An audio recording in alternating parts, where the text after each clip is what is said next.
Queria presencial. Ah, eu também, é bem mais legal, mas É o que tem para hoje, né, gente? tá bom assim. Comecei a gravar, tá bom? Tá bom, eu vou subir já a apresentação.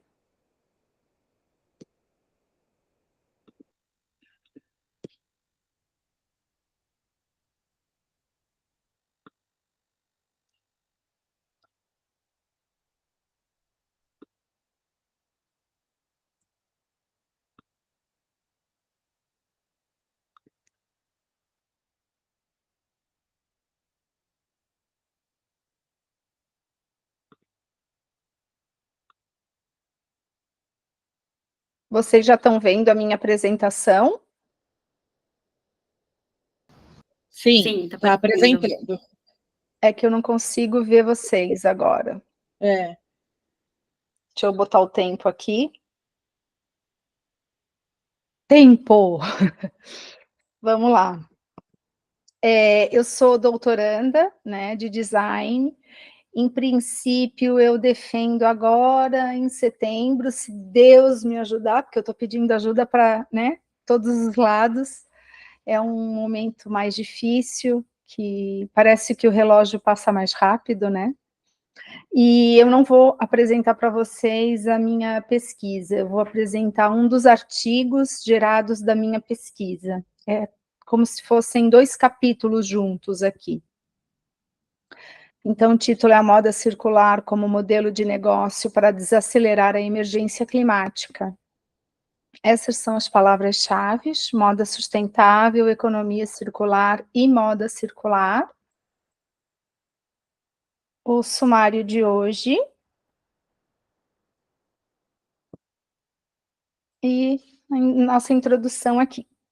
Então, o modelo atual de negócio da indústria da moda é conhecido como fast fashion, e os seus principais atributos são as vendas e geração de crescimento econômico. O resultado são roupas descartadas com muita facilidade, movida pela baixa qualidade, e o foco está nas tendências de curta duração, fazendo com que as roupas se tornem obsoletas e por estarem fora de moda. Essa imagem eu retirei do Fashion Revolution Brasil. Então, aqui é uma conta, né, uma nota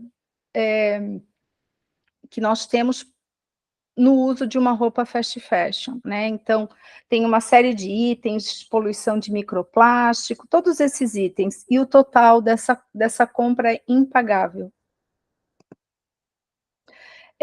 Com grande impacto sobre o clima, a indústria da moda é responsável por entre 2% e 8% de todas as emissões globais de carbono mundiais. E se o ritmo atual for mantido, o setor pode não cumprir as metas de redução de emissão pela metade até 2030.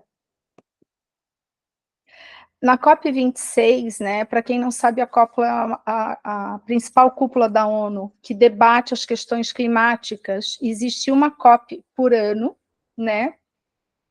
E a 26, feita na Escócia, eles reafirmaram a Carta da Indústria da Moda. E a crise climática ela é um desafio global, e já há consequências de populações que já têm os seus direitos ameaçados, né? Já existem ilhas que as pessoas estão tendo que migrar, então já existe hoje o refugiado climático.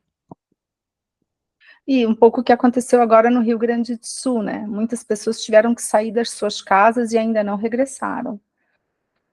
Falando um pouco da carta, né, da indústria da moda para a ação climática, a missão dela era levar a indústria a reduzir até 2050 as emissões líquidas de gases de efeito estufa e manter o aquecimento global de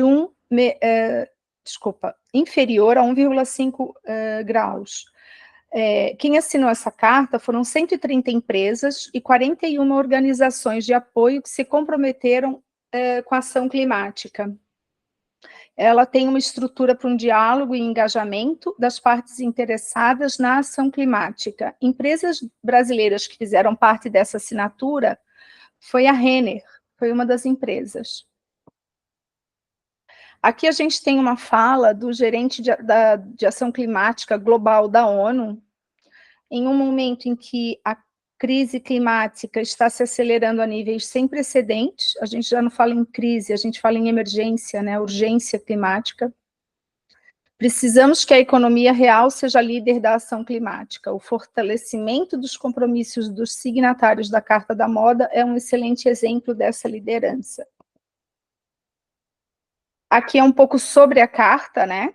Então, uma ação coletiva para atingir emissões zero até 2050, esforços e criatividade para solucionar a problemática dos resíduos, aumentar a responsabilidade das empresas em relação às suas cadeias de fornecimento global, apoiar e desenvolvimento de habilidades na educação para incentivar as crianças a aprender a fazer, a consertar e reutilizar suas roupas. Enquadrar quaisquer soluções para a emergência climática em torno dos modelos de negócio que mudem o foco do lucro para uma economia do bem-estar. Deixa eu só olhar o tempo, 5 minutos. Bom, a moda sustentável. A moda sustentável, ela prevê uma melhoria ambiental dos fluxos ao longo de toda a cadeia de produção e assim como a melhoria social, oferecendo padrões e condições de trabalhos adequados aos trabalhadores. E aqui são alguns critérios do que é moda sustentável, né? Então, eu tenho o tema modelo de gestão. Dentro do modelo de gestão, eu tenho a economia circular, que a gente vai falar um pouquinho. Economia colaborativa é quando o mercado ele muda um pouco o seu foco, em vez das pessoas olharem, elas terem algo, elas compartilham algo, né? Como é o caso do Uber, por exemplo. Então, em vez de eu ter o meu carro, eu compartilho o carro de uma outra pessoa, né? Deixa eu ver outras empresas desse gênero, bibliotecas de roupas, que eu vou lá, eu alugo a roupa, e eu fico usando aquela roupa um mês, depois eu vou, devolvo, pego outras roupas. O Sistema B, que eu não sei se vocês conhecem, mas é um movimento mundial que cada vez tem mais adeptos, então é uma forma de gestão que prepara empresas não para serem as melhores do mundo, mas para serem as melhores para o mundo. Quando a gente fala de cores, temos o tingimento natural, que não usa químicos, né? Então, é todo um resgate aí de ancestralidade, porque tingir roupas sempre existiu, mas a gente está cada vez mais adepto aí ao químico, então é esse resgate. Temos também o látex colorido, então várias peças sendo feitas com o látex que a gente via que tinha só uma cor, hoje ele já vem colorido, o próprio algodão colorido, para quem não conhece, nós já fabricamos e somos o principal fabricante de algodão que já nasce colorido. Ele é um projeto lá da Paraíba, muito bacana. Quem faz isso é a Natural Cotton Color. O social, a gente está falando aí de inclusão social, é quando a empresa se preocupa, por exemplo, em dar trabalho a ex-detentos, né, quando eles vão para a rua, onde eles vão trabalhar. Ninguém quer receber essas pessoas, então, empresas que estão com esse olhar focado nesse lado social, ela tem aí essa pegada de moda sustentável. Valorização, só um minuto, gente. Valorização das minorias, que é o trabalho olhando mulheres que estão, por exemplo, que sofreram violência doméstica. Então, tem empresas que só trabalham com essas mulheres, né, que dão, que é a força de trabalho. Tecnologia, temos a reciclagem de tecidos, então, tecidos que era resíduo, que viram tecidos novos. Temos inovação, então temos N coisas na inovação, tem desde couro à base de kombucha, o couro que vem do abacaxi, enfim, N coisas. O blockchain, né, que é um pouco a plataforma que se faz o Bitcoin, mas o blockchain ele tem uma capacidade de rastreabilidade muito grande, então ele consegue rastrear toda a cadeia, né, da moda, que ela é muito extensa. Temos também as fibras alternativas, como o cânhamo. Para quem não sabe, o cânhamo ele é um tecido muito antigo. Eu preciso de menos água para fabricar ele é mais rápido que o algodão, mas, enfim, no Brasil ainda é proibido. Mas aquelas naus, que são as velas das caravelas portuguesas, elas eram feitas de cânhamo, e atravessou o oceano, né, gente? Aqui também entra o abacaxi, a laranja, entre outros. O slow fashion, que é fazer uma roupa devagar, no seu tempo, e muitas vezes a pessoa compra e depois é que a roupa é feita. Esse processo diferenciado, né, de não ter estoque, faz com que não sobre roupa depois, né, e a pessoa fica um pouco esperando a roupa dela, aguardando a roupa dela.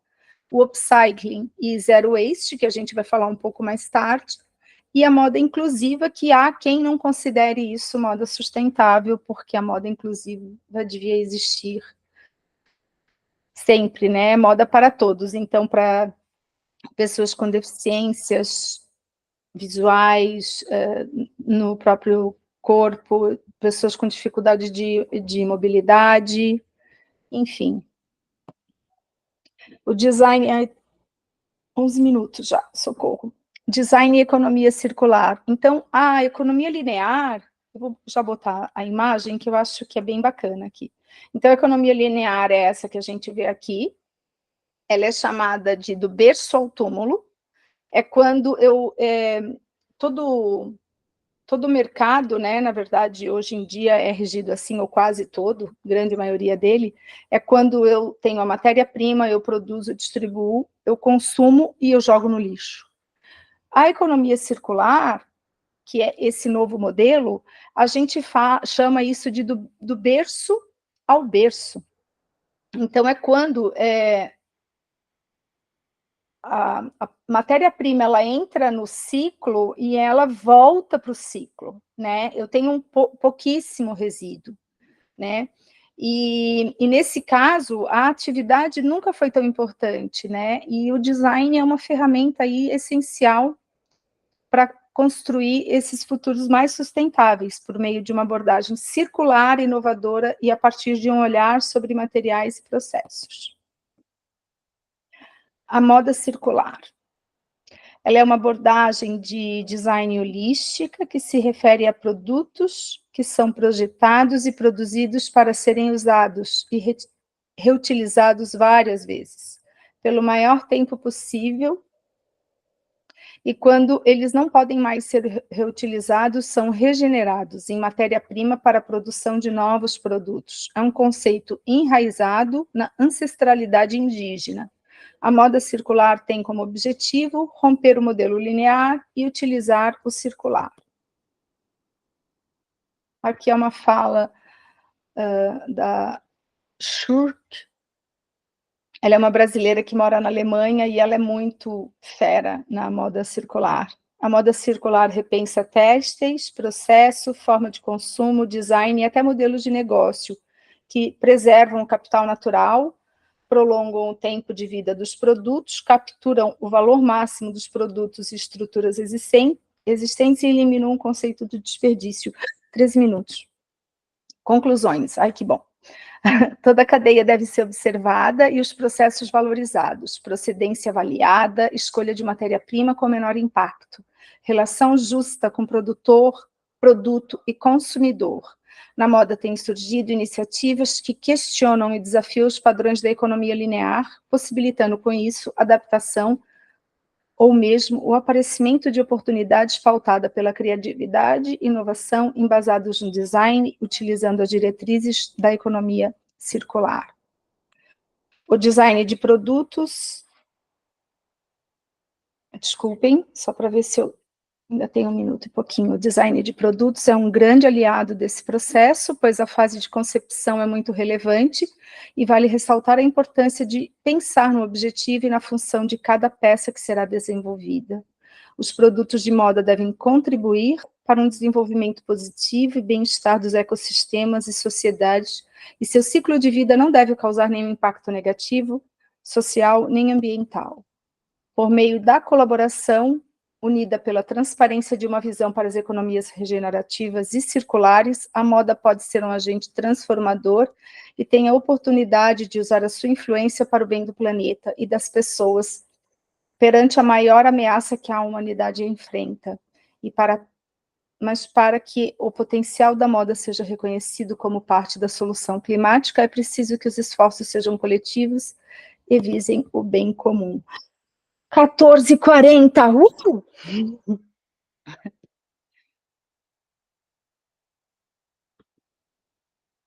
Cadê vocês?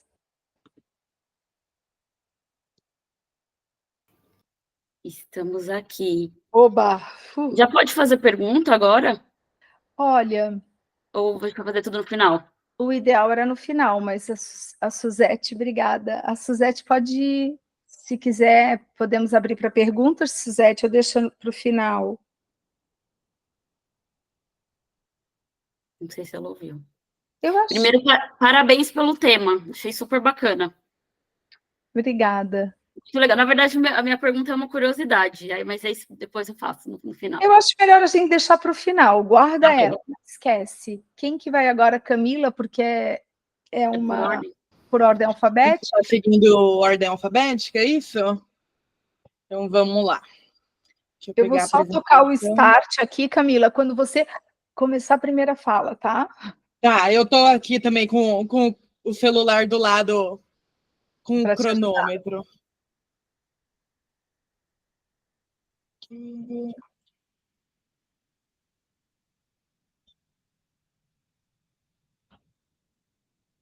Todos vendo? Sim. Sim.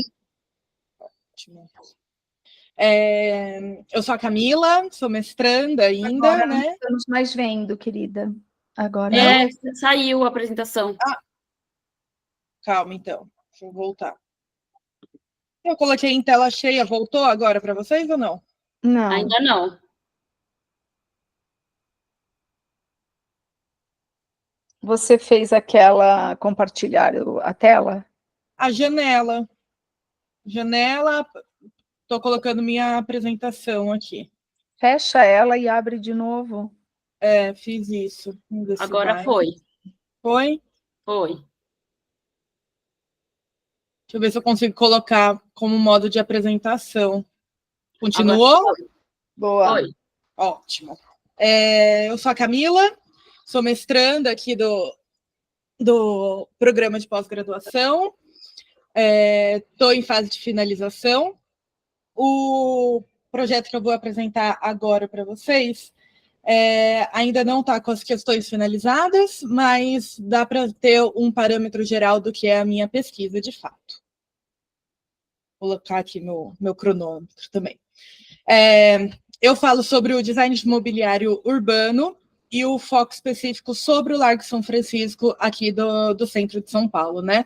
O centro histórico e religioso aqui de São Paulo, e como esse mobiliário urbano, ele consegue abraçar essas pessoas ou excluir as pessoas que andam, trabalham, estudam e até, por muitas vezes, moram naquele ambiente. Então, eu começo falando sobre o que é, de fato, um mobiliário urbano, né? Com foco mobiliário urbano. Parou de compartilhar. Oh, meu Deus do céu.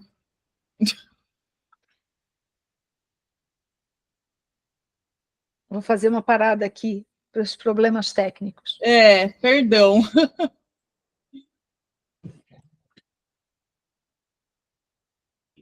Pronto. Eu vou manter assim, porque eu acho que quando eu coloco na tela cheia, ele dá alguma coisa. Tudo bem? Sim. Deixa eu voltar aqui. Tá bom. Sobre o mobiliário urbano social, né? o que são, de fato, né? São bancos ou estruturas já existentes nos espaços públicos, que podem ser utilizados como instalações e suportes para exposições. Esses mobiliários podem ser integrados e proporcionam uma interação entre a arte e o ambiente urbano. Esse eu já estou focando não só como um mobiliário no geral, né? Que aí eu deveria falar sobre pontos de ônibus, orelhão, marquises. O meu foco, de fato, é onde as pessoas conseguem se sentar e trabalhar essa ergonomia. Bancos, mesas ou estruturas semelhantes podem ser temporariamente retirados de um determinado local para abrir espaços para a montagem de exposições temporárias ao ar livre, praças, parques e calçadões, que são aquelas questões mais efêmeras da cidade, principalmente falando do centro de São Paulo, tem a necessidade de eventos efêmeros, né? Então, trabalhar um mobiliário urbano efêmero ajuda também a promover as questões da cidade. Os mobiliários urbanos também podem ser utilizados como base para intervenções artísticas. Por exemplo, bancos ou lixeiras podem ser pintados ou decorados artisticamente, tornando-se parte da exposição em si. Em São Paulo, alguns anos atrás, tiveram diversos artistas que mudaram a característica dos orelhões, que a gente já não utiliza o orelhão como forma de ligação há muitos anos, então alguns orelhões ainda presentes na cidade, os artistas foram contratados para dar uma nova cara, um novo visual e mostrar a sua marca. O mobiliário urbano e a qualidade de vida no centro da cidade. A utilização desse mobiliário urbano influencia na relação do indivíduo com o espaço público e impede que seus equipamentos sejam inutilizados. No caso do Largo São Francisco em específico, depois de 2014, teve uma ação da prefeitura onde o centro foi reformado, revitalizado. Então, alguns desses mobiliários foram produzidos para que tivesse essa interação com cinemas ao ar livre, com jogos que eram disponibilizados, né, de uns anos para cá, parou de ter essa disponibilização para a comunidade e para as pessoas que frequentam o centro. O acolhimento desse mobiliário, né, as cidades tornam-se pouco acolhedoras, sendo minimamente desfrutadas pelos pedestres. São cada vez mais raros os lugares onde possa passar, onde a gente pode passar e aproveitar o ócio pelo ócio. Então, numa cidade como São Paulo, falando do centro especificamente, dificilmente a gente encontra um lugar onde a gente pode parar e respirar, parar e só olhar a cidade, né? O centro de São Paulo, ele é repleto de centros culturais, de museus, de uma história rica em arquitetura, em história, de fato. Então, muitas vezes as pessoas passam pelo centro de São Paulo e não reconhecem a importância histórica do ambiente. Então, colocando esses mobiliários para que as pessoas consigam ter esse tempo, faz com que a conexão seja criada e a melhoria do espaço também seja criado. Sobre os eventos que podem acontecer nesses ambientes, né, é aceitável ficar sentado desde que você esteja em um lugar previamente determinado onde pode acontecer atividades controladas. Isso é o que normalmente acontece nesses grandes centros. Então, quando a gente passa pelo centro de São Paulo, ali na região entre São Bento, Sé, Largo São Francisco, a gente entende que alguns eventos que não são eventos públicos, como uma virada cultural, e que de uns anos para cá também a virada cultural ela virou um evento mais controlado, a gente não consegue, a gente não se sente bem ficando em lugares abertos, né? Muito por falta de uma questão pública, de segurança, um certo abandono desse centro ao longo dos anos. Então, trazendo com que esses eventos sejam mais corriqueiros e mais abertos às pessoas, faz com que a interação entre indivíduo e espaço sejam mais estritas. Os meus autores principais e norteadores são Michel de Certeau, que fala muito sobre a cultura, história e práticas cotidianas, uma relação de lugar e espaço. Então, ele discute como as pessoas transformam espaços e lugares significativos através das suas práticas, né? Práticas cotidianas, como que as pessoas se utilizam daquele espaço. A arte do fazer, então, contornar as limitações impostas pelas instituições e normas sociais, não só porque a prefeitura me diz que eu devo usar de determinada maneira, eu devo usar apenas daquela maneira. Então, se eu tenho um espaço que a prefeitura programou para que eu utilize como um cinema a céu aberto, eu não posso utilizar esse palco e esse palanque como outras formas de juntar a sociedade, ou apenas como um cinema a céu aberto. Eu posso estimular que as pessoas façam saraus, posso estimular que o Largo São Francisco volte até aquela tomada política importante que foi fundamental para a história de São Paulo. Então, entender quais são as normas sociais e como podem ser subvertidas nesses espaços de um grande público, né? A noção de estratégia e tática, então, distinguir as ações individuais ou coletivas. Se tratando do centro de São Paulo, a gente precisa sempre pensar num centro coletivo, não só como uma ação individual para um tipo de público apenas. O Yangel, que é um urbanista, então, entender a importância da participação ativa da comunidade no processo do planejamento e design urbano. Significa envolver a população nas decisões que afetam a comunidade e permitir que eles contribuam com as ideias. Então, ouvir o que essas pessoas que já se utilizam do centro, seja como turista, seja como pessoas que trabalham lá, pessoas que estudam ali como que elas se utilizam e como gostariam de se utilizar ainda mais desse espaço. E aí fazer um planejamento do design urbano para conseguir abraçar esses desejos das pessoas. E a Jane Jacobs, também uma estudiosa do urbanismo, né? A importância da segurança pública nas cidades é essencial e ela argumenta que o design urbano pode influenciar diretamente os níveis de segurança. Ela acredita que a presença constante de pessoas nas ruas e calçadas é um fator crucial para manter a segurança nas cidades. Suas ideias e conceitos estão intrinsecamente ligados a uma abordagem de design urbano que promove a interação social e a diversidade, a vitalidade urbana e o fortalecimento das comunidades locais. Então, eu trago ela principalmente sobre o assunto de segurança, porque a gente está falando do centro de São Paulo, e eu não posso ser tão inocente tirando a questão de segurança do centro de São Paulo. Então, além de fazer com que as pessoas se sintam parte daquele ambiente, como que as pessoas conseguem inibir os furtos recorrentes que acontecem nesse espaço. Então, quanto mais as pessoas se sentem parte desse espaço, mais elas cuidam, menos formas de insegurança e de violência nesse sentido acontecem. Sobre o Largo São Francisco em si, tem uma importância do centro religioso e cultural. Então, é o ambiente cultural intelectual, principalmente se falando da Faculdade de São Francisco, né, uma faculdade histórica, com um cunho político muito importante, além da questão histórica religiosa do centro de São Paulo ter sido formado em uma dessas pontas, né, quando a gente fala do triângulo histórico, religioso, o Largo São Francisco é uma dessas pontas desse triângulo, então a gente não pode desconsiderar a construção de São Paulo sem falar do Largo São Francisco.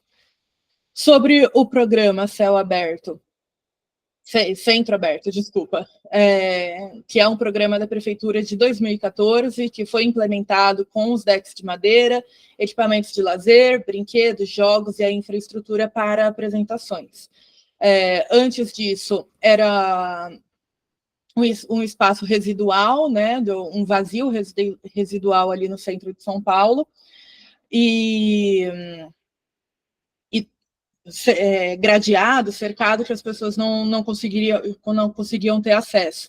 Então, com o programa Centro Aberto, as pessoas conseguiram ter mais acesso a esse espaço. E a intenção desse projeto foi uma equidade territorial com programações artísticas e culturais voltadas à cidade. Então, dos cidadãos para a cidade, para que as pessoas conseguissem ter esse espaço público aberto para que eventos pudessem acontecer. Aqui tem a foto, né, do espaço do Largo São Francisco, que é a questão estudada.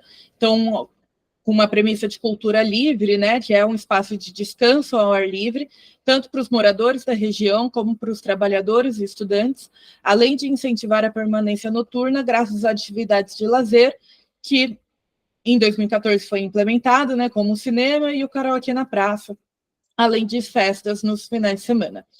A pandemia deu uma abalada nesse projeto. Hoje em dia, o calçadão ele está sendo reformado, então essa praça hoje em dia ela tá fechada, está em reforma, mas ela foi bem utilizada nos 6 anos entre 2014 e 6 anos não, né?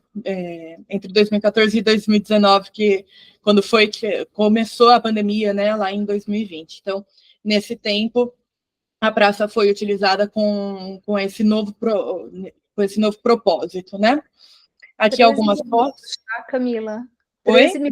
13 minutos, tá? Já está terminando, já. Tá bom. Aqui algumas fotos, né, mostrando como que foi implementado esse projeto, sobre os equipamentos de lazer, as crianças aproveitando, e aí a gente consegue ver que são crianças que muitas vezes não têm a possibilidade de ir para um parque, de pagar algum tipo de entretenimento, de lazer, então a praça virou uma continuação da casa delas, né? Uma continuação da cidade e como que as pessoas conseguem se utilizar desse lazer, da cultura feito para as pessoas da cidade, para a comunidade. Então é isso, minha pesquisa. Ainda em processo de finalização, né? Muito bacana. Muito legal mesmo. Obrigada, gente. E agora temos Jéssica, Tereza e Samuel, né? A próxima é a Jéssica. Sim, Deixa eu zerar aqui. vou colocar aqui também o timer.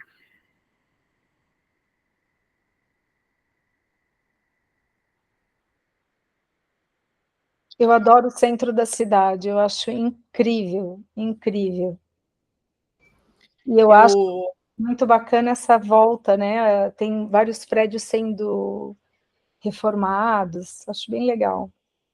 Colocando outro tipo de atividade, né? O centro sempre foi uma paixão minha, assim, desde a época da graduação. Não falei no começo, mas eu sou formada em arquitetura, né? Eu acho que minha pesquisa ela leva muito para esse lado, mas sempre foi uma paixão estudar o centro, e eu acho que eu não poderia estudar com mais profundidade se eu não gostasse tanto, né? Não escolheria isso. Muito legal. Legal. Pode ir, Jéssica, desculpa. Imagina. Vou compartilhar aqui a tela, tá?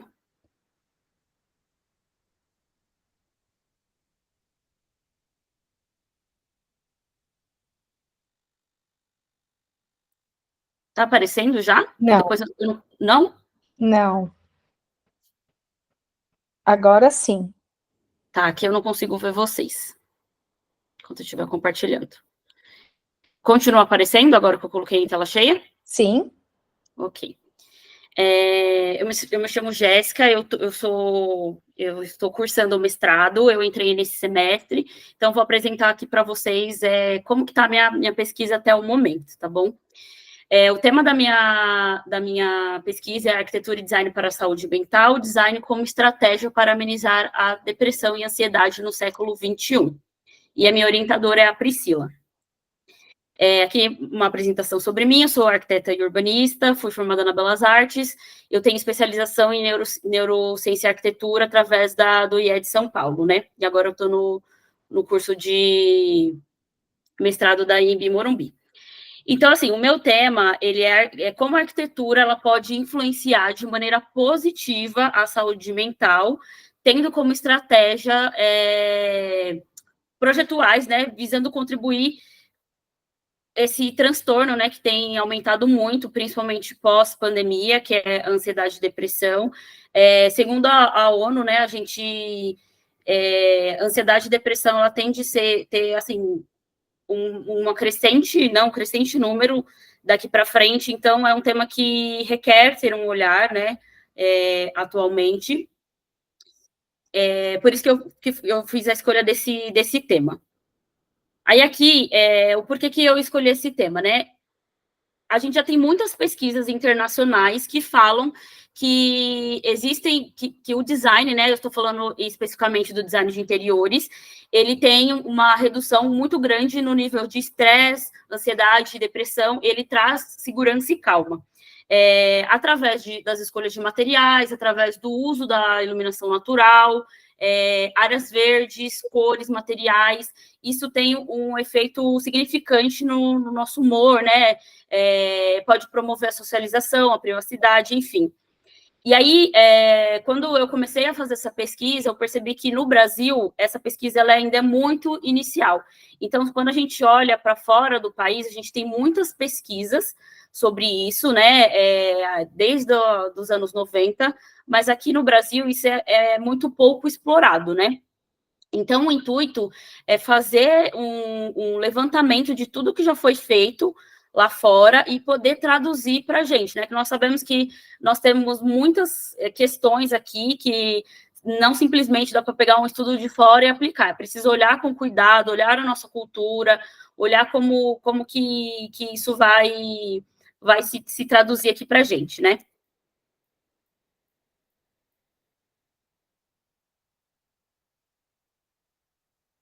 Então, assim, a grande pergunta é como o design de interiores ele pode contribuir no nosso bem-estar, mas não olhando ali como uma tendência, não olhando ali como coisas que eu gosto, mas pensando no olhar, assim, através no recorte da neurociência, né?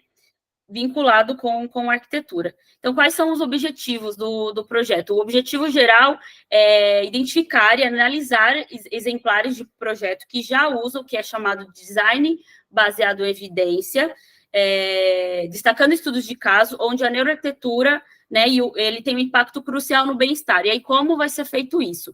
Através de estudos de caso, esse é o intuito de mostrar como que a arquitetura tem um papel restaurador nos ambientes. E aí, o objeto de estudo, nós estamos, assim, a gente entende que é um tema muito complexo, ele é muito novo, então tem muita coisa para ser estudada, então dos principais focos, assim, junto com a Priscila, que nós temos feito, é fazer um levantamento bibliográfico de tudo que a gente tem nessa área, internacionalmente e dentro do Brasil, até porque, como tem muitos termos que são novos, nós temos muitos profissionais que já usavam alguns elementos, mas ele não tinha esse nome. Então, o intuito é fazer esse levantamento, munir, e aí, assim, a gente quer aplicar isso num estudo de caso, que ainda não foi definido, e fazer um paralelo com as obras do Lelé. Lelé, ele é um arquiteto brasileiro que ele teve um foco muito grande em projetos hospitalares, e todos os projetos dele estão ligados a bem-estar. Durante a pandemia, ele foi... o pessoal na internet acabou trazendo ele, né? Muitos projetos que ele tinha feito na década de 90, se a gente tivesse hospitais que foram criados como ele criou, a gente ia conseguir abrigar os pacientes de Covid, né? A gente ia conseguir trazer de forma que o ambiente ia propiciar o bem-estar, né? Ia ajudar. E aí, aqui, eu usei o termo neuroarquitetura, então eu trouxe aqui brevemente o que é. Ele é um campo que ele estuda unir o campo de arquitetura com neurociência. Então, esse termo é um termo muito novo, e aí o olhar que eu vou trazer, né, o recorte, o estudo, o embasamento que eu vou trazer é da neurociência. Então, como esses ambientes ele tem um impacto, né? Como através da neurociência a gente consegue identificar que determinada escolha, como isso através do recorte e do estudo da neurociência. E aí, como eu já comentei, fora do Brasil a gente tem muito essa pesquisa olhando para isso, e aqui a gente também tem alguns arquitetos fazendo esse estudo, mas ainda é elementar. Existem muitos estudos focando em transtornos de espectro autista, então, muitos ambientes que estão sendo pensados para adaptar, mas olhando a questão de ansiedade e depressão, os estudos, eles são bem poucos. E aí, aqui, qual que é a problemática, né? E por que eu, reafirmando aqui, por que eu escolhi essa temática, que é a falta de atenção que a gente tem nos aspectos psicológicos e emocionais, quando a gente pensa em design arquitetônico, por muitas vezes, principalmente ambientes que são coletivos, né, eles são mal projetados e eles acabam sendo pouco adaptados às necessidades emocionais das pessoas, né? Especialmente quando a gente pensa em hospitais e clínicas, né? O recorte do meu projeto, no quesito mestrado, ele vai ser olhando hospitais e clínicas, então, provavelmente a gente vai fazer um estudo de caso olhando para algum projeto em específico. E aí, aqui são as hipóteses, né? Como o design em evidência e a neuroarquitetura podem aprimorar efetivamente o bem-estar, e o ambiente construído, ele, né, tendo um layout intuitivo, uma iluminação integrativa, ele pode resultar em melhoria significativa psíquico, principalmente para pessoas, né, que estão internadas. Vou botar aqui um pouquinho, dar uma travadinha. E aí, assim, quais são os teóricos que eu estou usando? Eu estou trazendo o Michael R. Beebe, ele é um neurocientista, ele criou esse livro, ele é bem recente, acho que ele é de 2022, né? Então, ele traz ali exemplares de conversas entre um neurocientista, ele é neurocientista, com um arquiteto, entendendo como os ambientes, eles têm um impacto positivo na vida das pessoas, né? Desde que ele é pensado, né? Que ele pode ter um aspecto positivo e negativo também. E aí eu também trago aqui o João Figueiras Lima, que é o mais conhecido como Lelé, que é uma coletânea que mostra todos os projetos dele. Então, meu intuito é fazer uma releitura, olhar os projetos dele, entender como ele fez essa adaptação, como na década de 90, ele conseguiu, 90 e 80, né, ele conseguiu fazer projetos que já olhavam, já tinha essa sensibilidade para olhar o ser humano, como que ele conseguiu ser tão visionário e adaptar as necessidades aqui do Brasil. E é isso.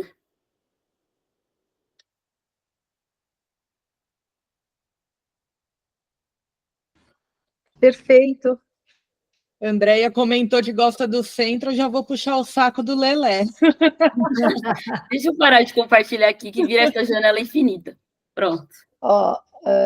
8 minutos. Foi ótima, parabéns. Obrigada, gente. Eu acho que esse tema, assim, ele é muito importante a gente pensar, né? A gente vem de se a gente for olhar, né, década de 90, era muito tabu falar sobre problemas psicológicos, né? E hoje, assim, a gente, até acho que com a ajuda da internet, apesar dela dificultar em algumas vezes, né? Eu acho que a gente tem falado muito sobre isso, e a gente precisa pensar em ambientes, né? Então, quando eu comecei, eu trouxe a pesquisa, provavelmente o título vai mudar, né?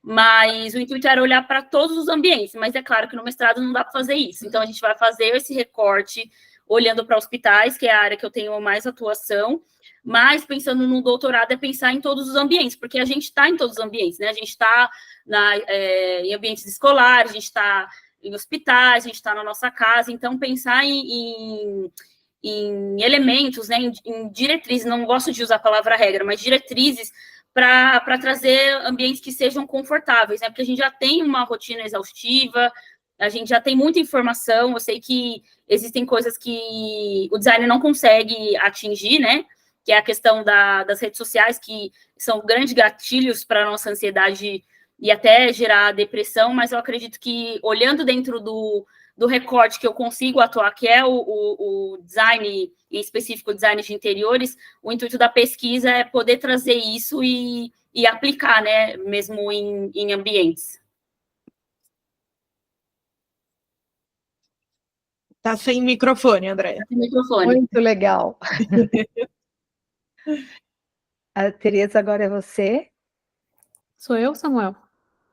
Samuel, você é aluno ou você é só telespectador visitante? Samuel? Eu acho que é espectador, porque lá na imagem... Ele... Aluna, a Suzete colocou ali na... Ah, tá bom, só porque eu fiquei na dúvida, assim. Então tá bom, gente, vou compartilhar aqui. Beleza. Deixa eu botar aqui o... Tá O tempo. tá De pronto. fato, uma mesa só de mulheres agora. Girl Power, gente, gosto. Gosto e eu acho que vocês vão se identificar um pouco aqui também com a pesquisa, espero. Agora, Eu conheço já, né? Eu e a Tereza, a gente já fez algumas matérias juntas aí. Não aguenta mais, né, Cami? Eu posso apresentar para a Tereza, inclusive. É legal que a gente vai acompanhando a evolução dos projetos, né? A gente dá uma opinião ali que às vezes ajuda. Eu gosto sempre de ver o dos outros. Sim, É sim, sim. bem legal ver essa construção do... Isso é maravilhoso. Boa Porque apresentação. a gente entra com um objetivo e é muito... Eu acho complicado manter até o final, né? Porque a gente tem algumas ideias, assim, depois vai pesquisando e vai validando. Mas e aí, gente? Meu nome é Tereza Lux, muito prazer em conhecer vocês, para quem eu não conheço. Para quem eu já conheço, um beijo e um abraço, né, Cami? Maravilhoso. E o tema da minha pesquisa é o design de serviço como recurso estratégico para impulsionar autoras no mercado editorial. Né? A linha de pesquisa é teoria, história e crítica do design. A minha professora orientadora é a doutora Andréa Cátropa. E as palavras-chave da minha pesquisa são design de experiência. Oi? Posso seguir? Desculpa. Só As palavras-chave. o microfone sem querer. Ah, tá boa. Palavra-chave: design de experiência, design de serviços, mercado editorial, literatura e mulheres, né? Eu sou mestranda em design, estou no 3º semestre, espero defender aí até o final do ano, no começo do ano que vem, então a pesquisa já avançou um pouquinho. E um pouco da introdução, né? Por que eu comecei com essa pesquisa, né? Devido ao avanço tecnológico e à facilidade de compartilhamento de informações com a internet, com os aplicativos mobile, principalmente, né? Facilidade de acesso, enfim, de transação de informação, todas as disciplinas, todas as profissões sofreram grandes mudanças. Porém, a profissão de autor foi uma das que mais sofreram, né? Porque por muitos séculos os autores estavam ali restritos ao seu ambiente de produção literária, com contato apenas com as editoras, né? E hoje a gente precisa ter muito mais movimento nessa profissão do que a gente tinha antigamente, que eles tinham foco apenas em escrita, né? Então, e por que literatura, né? Historicamente, a literatura ela é reconhecida como uma das principais formas de expressar realidades no mundo e pontos de vista diversos, né? Porém, o mercado editorial, desde o início, ele sempre foi muito restrito a pessoas de grupos minoritários, né? Principalmente mulheres. E o resultado do acesso, da falta desse acesso de pessoas de grupos minoritários à produção literária resulta numa visão limitada que a gente tem aí de pontos de vista, de visão de mundo, né? O objetivo da pesquisa, o geral, é compreender como que o design de experiência de serviços pode impulsionar a carreira de autoras brasileiras através da criação da marca, da identidade visual, presença digital sólida, promoção de divulgação do seu trabalho e fortalecimento do relacionamento com o público, né? E o objetivo específico é analisar como que autoras cujas carreiras já estão estabelecidas já utilizam esses recursos, né? E durante muito tempo, a gente traz aqui uma frase da Virginia Woolf: o anônimo era uma mulher, né? Muitas vezes a gente traz aí na história da literatura que as mulheres não tinham muita facilidade de publicar suas obras porque os assuntos direcionados a ela eram restritos ao ambiente doméstico, ao ambiente familiar. E a gente vê aí ao longo da história muitas obras sendo publicadas por pseudônimos ou até de forma anônima, como as irmãs Brontë, que assumiram pseudônimos masculinos para publicar suas obras, a própria Jane Austen, que assinava por uma senhora. E aqui no Brasil, a Emília Freitas, apesar de usar o próprio nome para publicar suas obras, comparada com outros escritores da época, ela é pouquíssimo conhecida, né? A gente tem ali Machado de Assis, outros escritores maravilhosos, mas ela fica meio apagadinha na nossa história da literatura. E também a gente tem a Carolina Maria de Jesus, com o Quarto de Despejo, que é incrível, né? Ela conta o ponto de vista de uma favelada da sociedade, né? Como que é a experiência dela de vida, e ela assinava simplesmente por uma maranhense. Simone de Beauvoir, ela vai trazer algumas reflexões sobre a filosofia existencialista, né, a posição da mulher, principalmente na sua obra O Segundo Sexo, e ela fala que a humanidade, ela é como padrão masculina, né, o homem define a mulher em si relativa a ele, né, então quando homens escrevem obras que têm personagens femininas, ele vai trazer essas personagens do ponto de vista deles, né? Então, ela não é considerada um ser autônomo, ela é uma referência. Então, por isso que a gente precisa de mais mulheres, de mais pessoas, de grupos minoritários, escrevendo e compartilhando seus pontos de vista, para que a gente tenha acesso, né, a todas essas experiências e tenha também um mundo um pouquinho mais diversificado e mais acessível a todos. Então, quando a gente fala de publicação e divulgação de livros e autores, né, um dos pensadores que eu estou trazendo aqui na bibliografia é o John Thompson, ele é um sociólogo inglês, e ele é uma referência na área de mercado editorial e como que tendências dessa área a partir ali da Europa, né? E ele vai falar que é claro que publicar um livro é uma coisa, então o fato em si de escrever e publicar não é tanto um desafio, é um desafio, mas não é o principal, porque fazer com que as pessoas conheçam e comprem é outra história, né? Então, esse é o principal desafio ali do mercado editorial, principalmente para pessoas de grupos minoritários. Porém, ele traz também que há muitos autores, nos últimos anos, principalmente, independentes, que estão conseguindo se posicionar, vender suas obras e divulgar, ainda que eles representem uma fração muito pequena do total de escritores. E a gente traz também o Henry Jenkins com a cultura da conexão e a cultura da convergência como apoio também para a dissertação. Ele vai falar que a cultura de convergência, ela é um fluxo de conteúdos através de múltiplas plataformas, múltiplos mercados midiáticos e também relacionado ao comportamento migratório dos públicos, né? Ou seja, ele vai entender de uma forma holística onde que a gente precisa se posicionar enquanto autor para atingir o nosso público, para criar um relacionamento com ele, de uma forma transmídia, né? Não necessariamente por um único canal, como que todas essas mídias se convergem para um objetivo em comum. A gente traz também experiências e serviços que impulsionam, né, escritoras no mercado editorial. E, a princípio, gente, quando eu comecei no ano passado, eu estava muito focada em estudar como livrarias, editoras e coletivos têm feito esse trabalho para impulsionar autoras no mercado editorial. Porém, com a pesquisa, com o andamento dos estudos, eu descobri uma coisa muito interessante. As próprias escritoras, elas são, de fato, as que impulsionam mais no mercado editorial, as que encorajam, as que trazem mais propostas de serviços para que mais mulheres escrevam e se insiram no mercado. Como a Dani Costa Russo, né, ela é curadora e criadora do selo Auroras, é um selo que publica apenas mulheres, então ela dá toda uma assessoria desde o começo ao fim, não só da escrita literária, também como carreira, né, como que a autora pode se posicionar ali para se relacionar com o público, para ter um retorno um pouco melhor. A Lela Malta, ela tem uma comunidade, ela é gestora de uma comunidade chamada Escreva Garota. Então, ela traz ali uma série de atividades e dinâmicas para encorajar o público feminino a escrever e publicar suas obras, e tem a editora Elas Publicam, focada na publicação de mulheres. Temos também a Débora Porto, ela é idealizadora e diretora da Escola de Escritoras, e a Carla Gesson, que ela é diretora do coletivo Escreviventes, também são duas iniciativas incríveis para impulsionar mulheres a escrever e publicar suas obras. As próprias autoras também, elas trazem algum trabalho individual, né, não apenas no mercado editorial ou no sentido de comunidade, coletivo, como a Larissa Brasil e a Carol Façanha, que elas oferecem serviços como planejamento literário, né, então ajuda a pensar na obra de outras autoras do começo ao fim, mentoria de escrita, mentorias com trimestre temático, então eu acabei de fazer uma mentoria com a Carol em grupo sobre cyberpunk, por exemplo, que é um gênero, então ela ensina o gênero do começo ao fim, isso é muito bacana, oficina de fanfics, e também uma própria comunidade ali para as pessoas conversarem, criarem relacionamentos, trocarem ideias. A Larissa também traz retiros literários focados para a publicação de obras de mulheres, é bem bacana. E por que a gente está focando também em serviços, gente?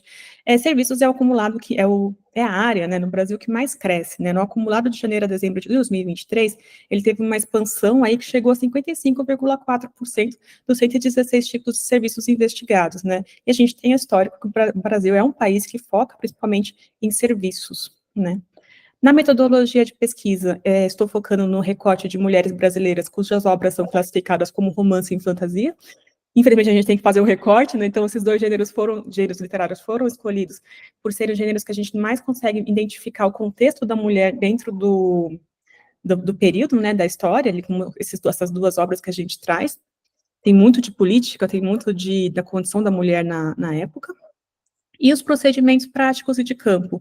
Temos a referência bibliográfica do mercado editorial, design e também de feminismo, levantamento de dados dos escritores premiados nas principais premiações brasileiras nos últimos 20 anos, levantamento de dados dos livros de romance e fantasia mais vendidos nos últimos 5 anos pelas principais editoras do ramo, uma pesquisa quantitativa, que é um formulário de pesquisa para a gente entender em massa, né, quais os principais desafios e necessidades das mulheres que desejam se tornar autoras, e uma pesquisa qualitativa, que foram entrevistas em profundidade com 16 autoras para entender os desafios e o caminho que elas percorreram até publicar suas obras, né. As 2 etapas que estão em andamento, vai ser terminado em breve, inclusive, é a pesquisa qualitativa com entrevistas com profundidade com profissionais do mercado editorial para entender como que é a realidade desses profissionais para publicar obras de pessoas de grupos minoritários, e a pesquisa participante em oficinas e retiros literários, mentorias, né, algumas eu já participei, tem outras que eu estou participando, para entender a jornada, né, do serviço, o design de serviço ali promovido pelas escritoras, que é também um dos objetos de estudo. Todas as entrevistas que estão sendo publicadas no canal Leia Mulheres, que é um coletivo de clubes de leitura. Deixo aqui meu agradecimento à Juliana Leroy, que abriu essa oportunidade para mim. Então, todas as entrevistas ali com as autoras já estão publicadas, podem conferir, e temos aí, ao longo de julho, publicação das pessoas do mercado editorial. Então, os recursos de design para impulsionar a carreira e promover o trabalho de escritora. Gente, vocês podem confirmar quanto tempo eu tenho, por favor? Não dá para ouvir, André, tá no mudo. Tem 5 minutos. Tá bom. 5 e 10 segundos. 5 e Tranquilo. 10 segundos. Só para falar um pouquinho para vocês o que a gente já descobriu aí dos recursos de design que podem ser utilizados para impulsionar a carreira e promover o trabalho das escritoras, né? Então, na criação da identidade visual, também da linguagem fotográfica, então a Carolina Mancini, ela é uma escritora de terror e fantasia, ela pode traduzir essa linguagem na imagem dela, na forma como ela se posiciona com o público. Pode utilizar design divulgando o trabalho, né, também aproveitando ali a identidade visual, trazendo elementos dos livros, elementos do segmento da história que você está contando, né, então tem ali o perfil da C.S. Saltores, que também é uma escritora de fantasia, e da própria Carol Façanha. Dá para entender que tem um padrão de linguagem visual, fotográfica, tipográfica, bem interessante. Fortalecendo a comunidade e oferecendo serviços, a Tecelã é um dos projetos da Carol Façanha, onde ela usa bastante essa linguagem, né, de recorte, para impulsionar, para juntar a comunidade, né, de pessoas que têm interesse em escrever. Mantendo contato com os leitores de forma online, quando a gente identifica que o público acessa essas informações de forma online, como newsletter. Mantendo contato com os leitores ao vivo, então participando dos próprios eventos. E proporcionando experiências, né? A Carnavale Books, que é a editora da Paula, ela tem toda uma experiência na hora de enviar um livro para a pessoa, para o leitor dela. Então, ela não envia um livro simplesmente, ela envia um livro embaladinho numa caixinha que tem um recado ali escrito à mão, ela envia uma carta, ela envia um marcador de páginas personalizados, ela envia um brinde, ela embrulha, né, o produto dela de uma forma diferenciada. Então, ela dá uma experiência na hora que esse livro chega ali para o leitor dela, né. E a gente pensa ali na cultura de convergência do Jenkins, como que essas redes sociais, como que essas ações, né, não só no meio digital, mas também ela transitando, né, entre o físico e o digital, colaboram para criar essa narrativa transmídia para as pessoas, para o leitor, para o escritor, desculpa, fortalecer a sua identidade e promover seu trabalho, né? Então, utilizando as redes sociais, como o TikTok, Instagram e newsletter, para comunicação com o público, para divulgação de atividades, promoção do trabalho, a própria produção de conteúdo por meio do YouTube, podcasts e eventos, ofertas de serviços, sejam eles presenciais ou online, né? Tudo isso para juntar ali todo um pacote de experiência para manter um relacionamento com o público e também para promover seu trabalho. E também a gente tem um recurso, a gente quer se tornar uma autoridade, referência em um assunto específico, até mesmo antes de publicar suas obras. E aí sempre vem o questionamento, né? O que vem primeiro? Você se tornar uma referência e publicar um livro, ou você publicar um livro e se tornar uma referência, né? Então, trazendo aqui alguns exemplos do caminho inverso, né? De pessoas que não pensaram em ser escritoras, mas trabalharam o design e o posicionamento antes de publicar seus livros, nós temos aqui a Mariana Carmadelli, que ela é educadora parental. Ela é idealizadora e dona da comunidade Somos Madrastas, ela é autora de 3 livros na área, e ela trabalha o design ali para relacionamento e posicionamento de marca com o seu público, né? Temos também a Pri Ferraz, que ela também é autora de livros de mais voltadas para tarô e esoterismo. Ela é jornalista, taróloga, e ela trabalha a linguagem visual da sua fotografia, né? Ela tem a própria vestimenta, a própria iluminação, ela tem seu próprio logo, né? Ela trabalhou esses elementos antes de publicar seus livros. Tem também a Amanda Selig, que também é jornalista e taróloga. Ela é mais voltada para a parte da natureza, né? Como utilizar elementos da natureza aí. Então, ela trabalha identidade, fotografia, antes mesmo de publicar seus livros. Proporcionando experiências e serviço para o desenvolvimento do seu público. Gente, eu vou passar um pouquinho rápido, só para também não ultrapassar o tempo. Você ainda tem 1 minuto. 1 minuto. 1 minuto, gente. Então, aí agora é de fato o design de experiência, né? Entender qual que é o problema que a gente vai resolver para os nossos leitores, qual que é o perfil dos nossos leitores, como que a gente vai resolver esse problema para eles. Isso pode ser um problema de nossos leitores, eles querem escrever mais, eles querem ter outros tipos de experiência, como que a gente vai resolver essas questões para eles, né? E a gente passa pelo próprio processo de design, isso vai estar ali, mapeado na jornada, né? Utilizando recursos de pesquisa em UX, entendendo, através do mapa de empatia, o perfil dos seus leitores e trazendo ali a comunicação com eles como um dos pontos fortes que o Donald Norman traz aqui, né? Em termos de experiência de serviço, utilizando ali o Customer Journey Map, também promovido ali pela Norman Nielsen Group, então como que as pessoas chegam até o seu serviço, consomem, como que elas saem e tem essa recorrência, né? E como um exemplo aqui, a gente traz o próprio mapa do Museu de Londres, como que seria o acesso dessas pessoas antes, durante e após a jornada, e também buscando uma recorrência de uso. E é isso, gente. Nesse contexto, as escritoras podem encontrar no design de experiência de serviços aliados valiosos para se inserir, permanecer e evoluir suas carreiras, né? Os recursos e métodos de design permitem criar uma identidade profissional marcante, desenvolver estratégias de comunicação e promover o seu próprio trabalho, oferecendo também experiências enriquecedoras. E também isso pode ser alcançado por meio de um estudo aprofundado do perfil e necessidade dos leitores, sem comprometer, claro, a autenticidade da escritora, assim como de suas obras. E é isso, gente. Então, a ideia é que a gente comece aqui na pesquisa com o recorte de mulheres que escrevem romance e fantasia, mas a ideia é que esteja disponível os recursos para qualquer pessoa, de qualquer segmento de serviços, promover seu trabalho e crescer e evoluir. Esse trabalho foi realizado com o apoio da CAPES, né? Então, fica aí meus agradecimentos também. Muito bem, muito legal. Passou 1 minutinho, mas a gente nem sentiu, né, galera? Gente, meu gato surtando, né, durante a apresentação. Desculpem. Imagina, eu nem vi o teu gato. Vamos comentar um pouquinho o trabalho das colegas? Posso começar?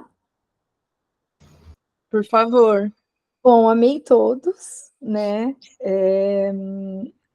Eu achei que o da Jéssica é bem pertinente para esse momento que a gente está agora, que está todo mundo sofrendo, de fato, com tudo que veio da pandemia, né? Hoje eu ouvi uma frase e eu fiquei bem impactada. Tudo bem, era um momento de descontração, foi aquele cara, o José Simão, vocês conhecem? Vocês conhecem? Ele falou assim, ó, metade da população toma Rivotril e a outra metade deveria tomar. Então, a gente sente isso, né? Todo mundo está bem exaltado, e eu acho que conceitos como biofilia estão super em alta, né? Quando você traz aí um aconchego na arquitetura, um aconchego na própria decoração, isso ajuda muito, né? Eu acho que a gente não pode mais falar de arquitetura sem pensar nesses conceitos mais de biofilia, de neuroarquitetura. Exatamente. Foi o que a Jéssica comentou na apresentação dela. Uns anos atrás, a gente nem pensava em falar isso. Eu acho que a gente sofre as consequências de não ter falado sobre isso hoje em dia. Exatamente. E deixar de lado um pouco a tendência. Óbvio que a gente quer colocar coisas que são bonitas, mas deixar um pouco de lado as escolhas por estética e pensar como aquilo vai influenciar, olhar mesmo para o indivíduo, né? Não só... Porque ele faz parte daquele ambiente também, né? Eu sou encantada, assim, por esse universo, e a cada vez que eu vou estudando, eu vou aprofundando mais, que legal isso, e é muito bacana ver, assim, principalmente no campo, pensando assim, em hospital, como lá fora já tem muito estudo sobre isso, muito. Eu nem coloquei o artigo, porque senão ia ficar muito grande, mas tem artigos científicos, né, que saem em grandes revistas, que falam que se um paciente ele está em recuperação, se ele tem acesso a uma janela, ele tem a recuperação dele é muito mais rápida do que ele não ter acesso nenhum. Então, são coisas simples, né? Que é uma janela, você vê o lado de fora. Isso é muito importante para nós, pensar até na regulação do nosso humor, dos nossos hormônios, que está totalmente vinculado, né? Nosso ciclo circadiano está totalmente vinculado com a natureza. A gente não pode desprezar isso, né? E tem um curso, na verdade, um certificado. Eu não sei se vocês conhecem a Green Building Council. Uhum. Tem um certificado lá que se chama Casa Saudável. Uhum. Que fala da temperatura, da iluminação, entre outras coisas, né? Mas muito que afeta diretamente, né, o ser humano e a pessoa que utiliza aquele espaço. Não tem mais como fugir disso, né? Exatamente. O trabalho da Camila eu adorei também, né? Porque São Paulo bate forte aqui. E eu visitei outro dia o edifício Virgínia. Vocês já foram lá? Sim. Não fui ainda, mas ele está em uma mega reforma lá, né? Eu acompanho o restauro dele. Então, antes da reforma, eles fizeram uma super exposição lá, sim, com artistas alternativos, e foi um super programa, assim, ter ido lá. E é interessante a gente observar o antes, né? Como é que as pessoas viviam antes? Uma casa gigante, tinha um banheiro. Exatamente.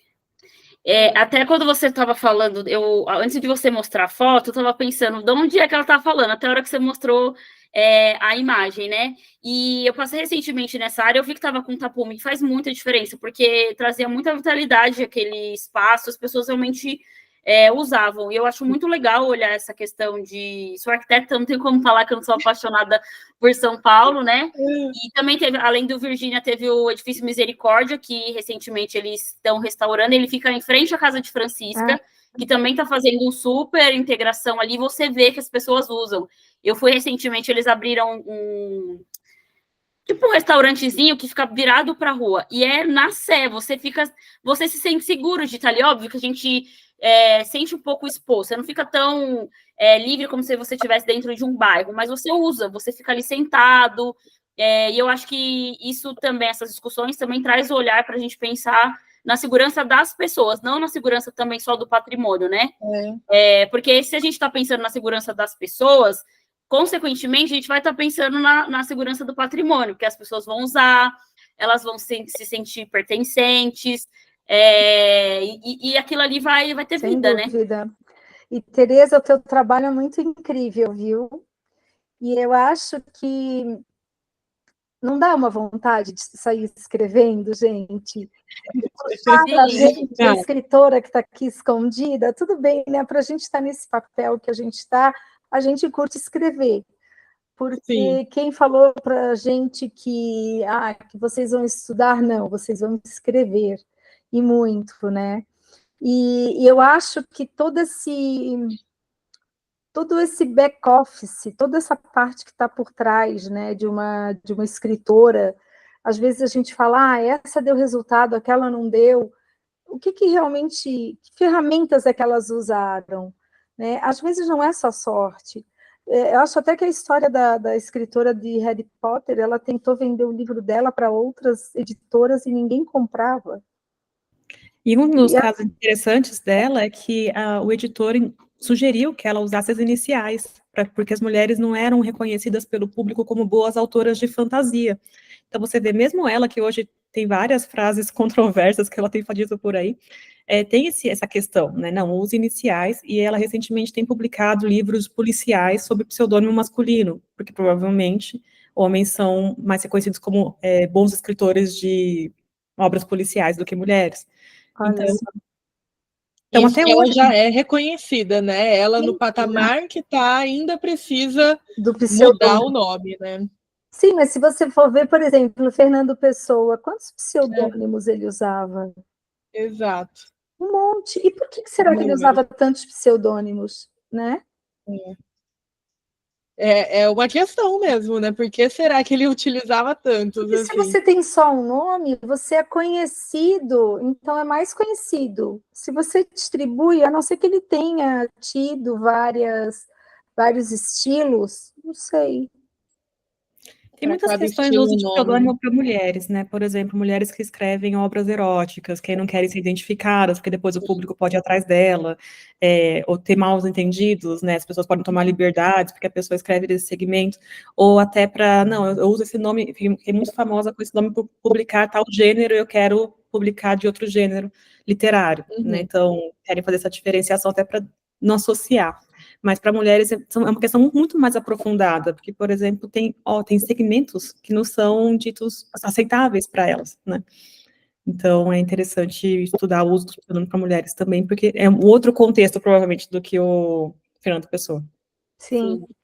Tem até os livros da Helena Ferrante que não se sabe se é Helena Ferrante. Eu tenho certeza que é uma mulher. Eu não acredito na hipótese que não possa ser uma mulher que escreveu aqueles livros. E não se sabe quem é, né? Se apresenta como Helena Ferrante, como uma mulher, mas não se sabe qual que é a verdadeira identidade. Não conheço ela. Ela escreveu sobre. Ela, né, que a gente acha que é ela. Mas do que ela escreveu? Não, ela escreve romance, ela tem Amiga Genial, tem alguns livros dela que já viram até série da Netflix.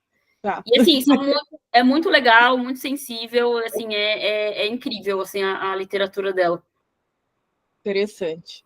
E o seu trabalho também, Andréia, né? Falar sobre esse ciclo da moda, sobre o consumismo doentio que a gente vai entrando. Eu tenho até uma pergunta, assim, que eu até anotei aqui que eu queria te fazer aquela hora. Eu gosto muito de consumir produtores alternativos, né? E a gente sabe que, se a gente for pensar, assim, hoje nas fast fashion que a gente tem, né, que são as da China, que a gente nem imagina como que é produzido, né? E a qualidade também é bem questionável. Se a gente pensar, como que seria uma forma para fazer com que esses produtos que a gente sabe que tudo tem uma cadeia, e tudo isso vai encarecer no produto. Qual seria uma forma para incentivar as pessoas a comprarem esse produto? Porque, às vezes, ele tem um valor agregado maior, né? Conscientização. Elas conseguirem entender por que aquilo tem um valor agregado. Por exemplo, hoje tem muita gente que faz na China, mas tem muita gente que vai para Budapeste para fazer, porque a China começou a ter um pouquinho de leis. Em Budapeste, há 5 anos atrás, caiu um edifício e matou mais de 1.000 pessoas. Elas estavam costurando para Zara, para H&M, para essas marcas que a gente consome. As grandes fast fashion. Eu acho que o pior, assim, quando eu penso nisso, é quando a gente pensa...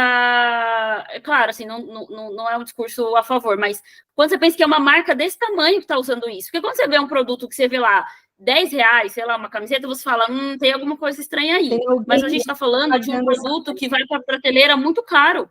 A Zara é muito cara, gente. Exato, só que lembra que é uma empresa global, né?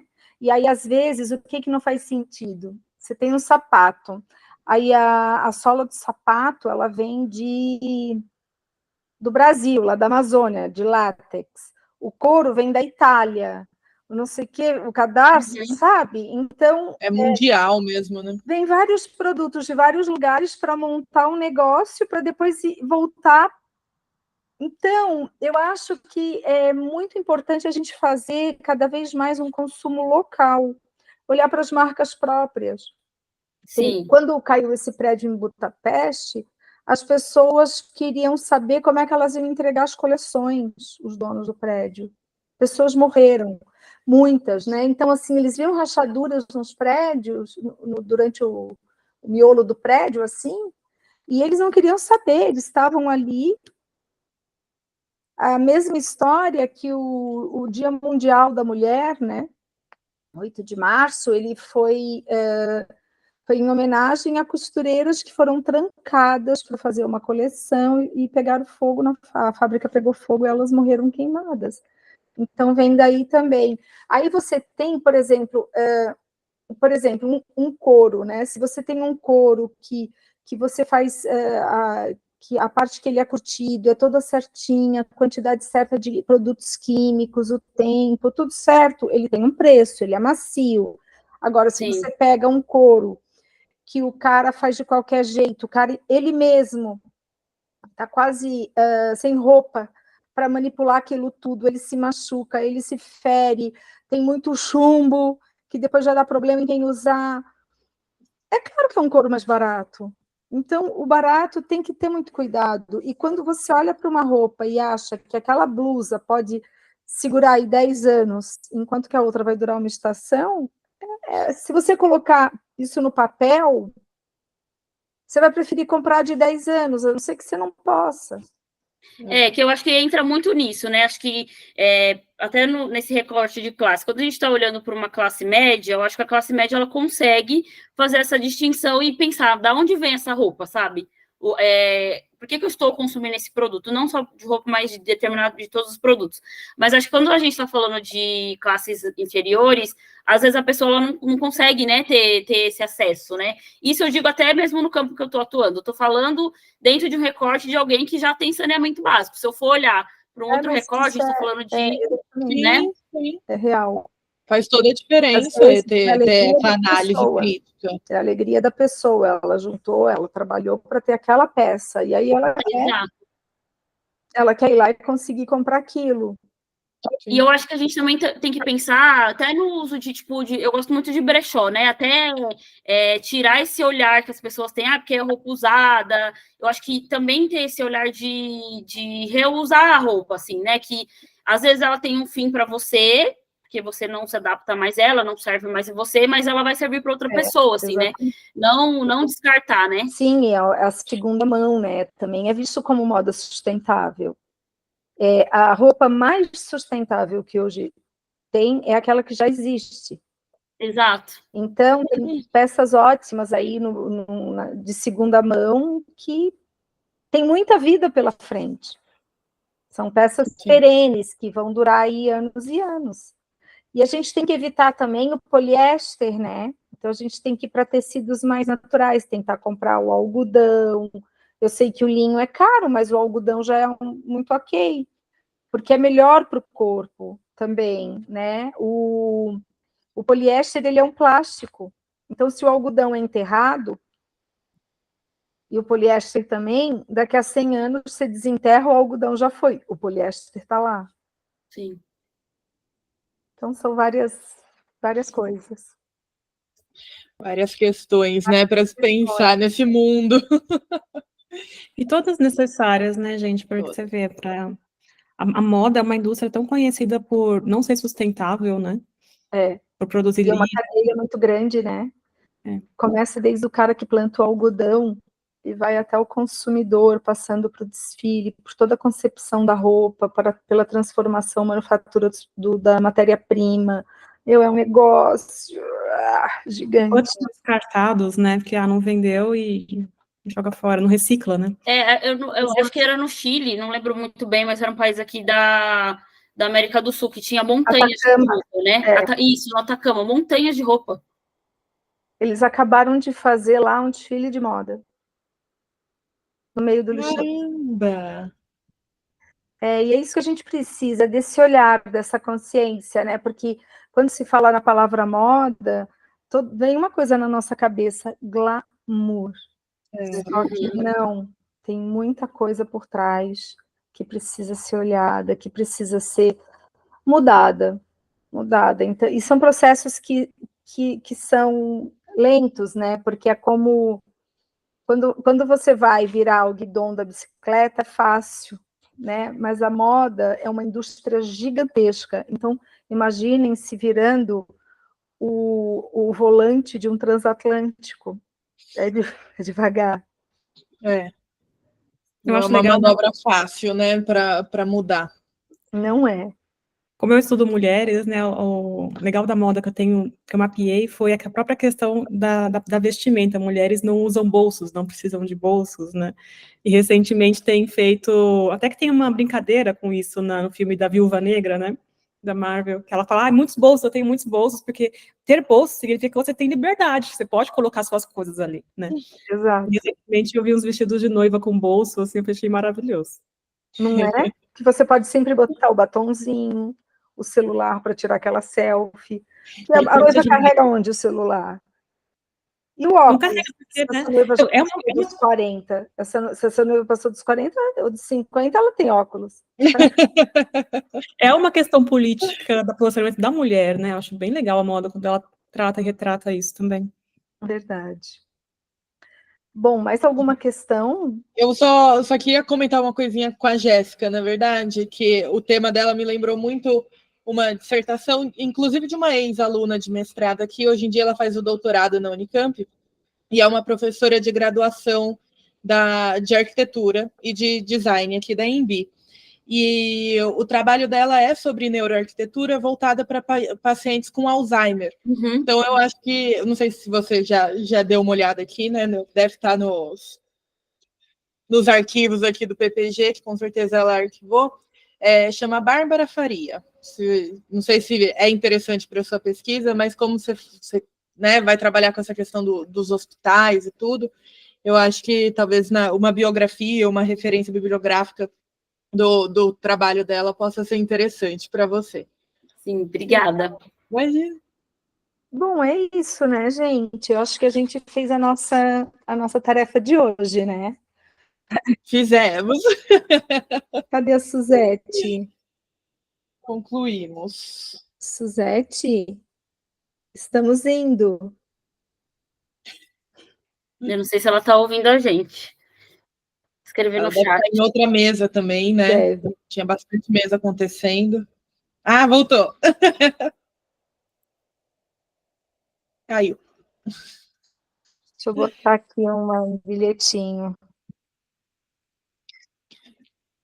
Mas foi ótimo, meninas, cair com temas tão diferentes. Também o trabalho de vocês. E olha, parabéns e força na peruca, gatas. Força para nós, né? Eu acho que a gente sai, né, aqui, conseguir. Acho que sim. Olá, mesa. Ué, não estou conseguindo escrever. Não, ele apaga, ó. Deixa eu tentar.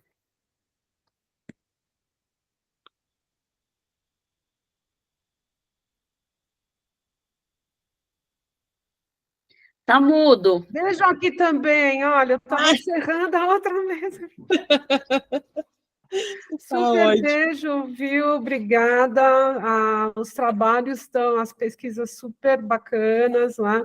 Parabéns aos orientadores também, tá bom? Um abraço em todos. Obrigada, Obrigada, gente. Tchau, tchau. Bom trabalho para vocês. Tchau, tchau.